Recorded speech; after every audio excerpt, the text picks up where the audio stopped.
Mano, não mexer, né? Não mexer, né? Ok.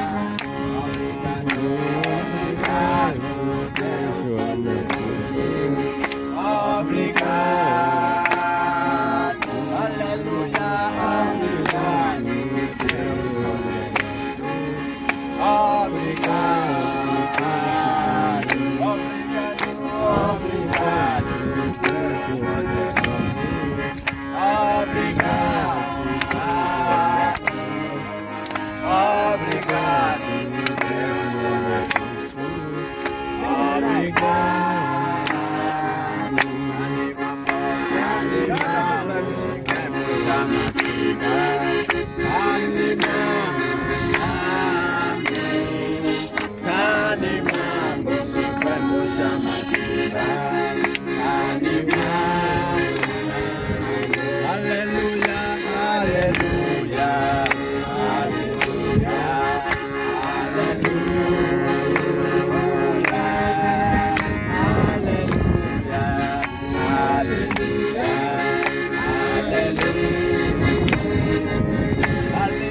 Senhor, o que dizer, irmão?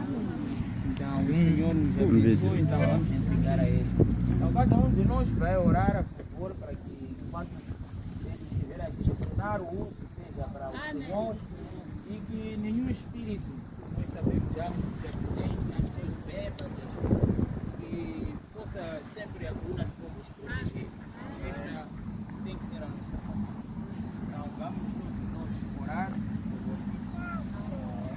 Pai Celestial, te agradecemos, Senhor, pelo gabinete pela dádiva que o Senhor tem dado ao nosso irmão Félix.